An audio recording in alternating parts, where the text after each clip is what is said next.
Assalamualaikum warahmatullahi wabarakatuh. Selamat siang. Ya, bagaimana kabar kalian semuanya? Semoga dalam keadaan sehat. Ya. Jangan lupa selalu menggunakan masker dan cuci tangan saat keluaran rumah dan selalu jaga jarak. Untuk hari ini, ya, adalah materi yang kita akan bahas adalah materi demokrasi terpimpin ya dalam bidang ekonomi ya. Minggu lalu kita sudah membahas tentang keadaan politik pada masa demokrasi terpimpin ya. Jadi sebelum memulai pelajaran ini, baiklah kita berdoa ya, menurut agama dan kepercayaannya masing-masing. Berdoa dipersilahkan. Ya, berdoa selesai. Silakan untuk mengisi daftar hadir ya, presensi hari ini yang sudah saya bagikan di link Google Form ya, yang sudah saya bagikan di WhatsApp. Jadi hari ini yang akan kita bahas adalah keadaan ekonomi pada masa demokrasi terpimpin. Kemudian adapun tujuan pembelajaran materi hari ini adalah yang pertama, yaitu menganalisis kebijakan pemerintah dalam bidang ekonomi pada masa demokrasi terpimpin. Kemudian yang kedua, menyajikan hasil penelitian tentang kehidupan, politik, dan ekonomi bangsa Indonesia pada masa demokrasi terpimpin dan menyajikannya dalam bentuk laporan tertulis.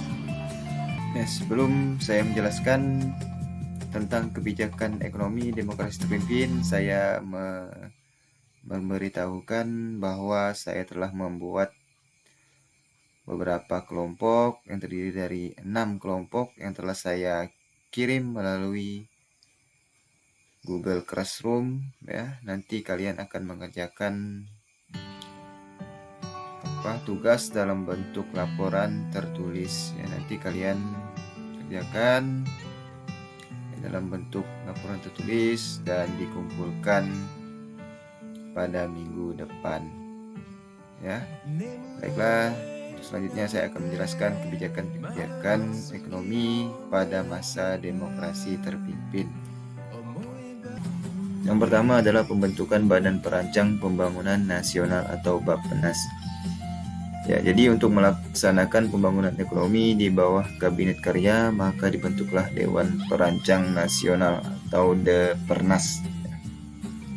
Pada tanggal 15 Agustus 1959 dipimpin oleh Muhammad Yamin dengan anggota berjumlah 50 orang ya. Jadi tugas untuk Bappenas ini, Depernas ini adalah yang pertama adalah mempersiapkan rancangan undang-undang pembangunan nasional yang berencana. Kemudian yang kedua, menilai penyelenggaraan pembangunan ya. Kemudian yang kedua ya, melakukan devaluasi ya, yaitu menurunkan nilai mata uang. Ya, tujuannya adalah yang pertama guna membendung inflasi yang tetap tinggi. Kemudian yang kedua untuk mengurangi jumlah uang ya, yang beredar di masyarakat sehingga uang yang beredar di masyarakat itu tidak terlalu banyak ya, sehingga mudah untuk dikontrol. Kemudian yang ketiga, meningkatkan nilai rupiah sehingga rakyat kecil tidak dirugikan ya. Kemudian pada tanggal 25 Agustus 1959 maka pemerintah mengumumkan keputusannya mengenai penurunan nilai mata uang atau juga disebut dengan devaluasi ya, yaitu uang kertas pecahan bernilai 500 rupiah menjadi 50 rupiah. Kemudian uang kertas pecahan bernilai 1000 menjadi 100. Kemudian untuk ya penyimpanan uang yang lebih dari 25.000 maka dibekukan ya. Ya, kemudian kebijakan yang ketiga yaitu deklarasi ekonomi atau juga disebut dengan DEKON. Ya, latar belakang dikeluarkannya deklarasi ekonomi ini yang pertama adalah berbagai peraturan dikeluarkan pemerintah untuk merangsang ekspor atau disebut dengan export drive mengalami kegagalan, misalnya sistem bukti ekspor atau BE. Kemudian yang kedua, sulitnya memperoleh bantuan modal dan tenaga dari luar negeri sehingga pembangunan yang direncanakan guna meningkatkan taraf hidup rakyat tidak dapat terlaksana dengan baik. Kemudian yang ketiga, sehingga pada tanggal 28 Maret 1963 dikeluarkan landasan baru guna memperbaikan ekonomi secara menyeluruh, yaitu Deklarasi Ekonomi atau disebut juga dengan DEKON. Kemudian tujuan untuk dibentuknya DEKON ini adalah untuk menciptakan ekonomi yang bersifat nasional, demokratis, dan bebas dari sisa-sisa imperialisme untuk mencapai tahap ekonomi sosialis Indonesia dengan cara terpimpin ya. Kemudian dalam pelaksanaan deklarasi DEKON ini, yang pertama, peraturan tersebut tidak mampu mengatasi kesulitan ekonomi dan masalah inflasi ya. Kemudian yang kedua, DEKON mengakibatkan stagnasi bagi perekonomian Indonesia. Kemudian kesulitan ekonomi semakin mencolok tampak dengan adanya kenaikan harga barang mencapai 400%.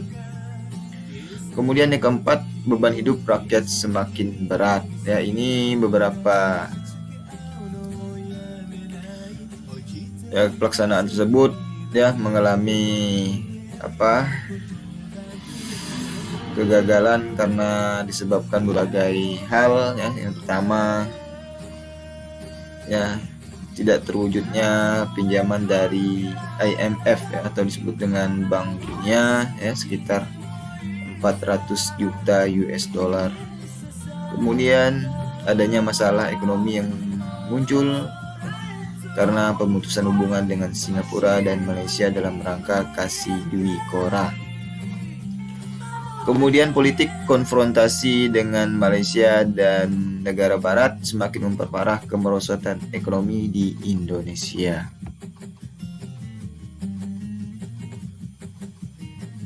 Ya, ini adalah tugas kelompok ya yang akan kalian kerjakan. Silakan kalian buka di link yang saya bagikan ini, yang saya tampilkan ini, dan juga link ini sudah saya kirim melalui grup WhatsApp ya. Silakan kalian kerjakan ya, membuat laporan ya. Silakan bekerja sama ya bersama kelompoknya dan dikerjakan dengan sebaik-baik mungkin ya. Yang ingin ditanyakan ya, jika ada hal-hal yang belum dimengerti silakan ditanyakan di forum WhatsApp grup ya. Kemudian untuk memanjatkan puji syukur kita kepada Tuhan Yang Maha Esa, maka pelajaran hari ini kita tutup dengan berdoa. Ya, untuk itu berdoa dipersilahkan. Ya, berdoa selesai. Baiklah, pembelajaran hari ini saya akhiri. Assalamualaikum warahmatullahi wabarakatuh.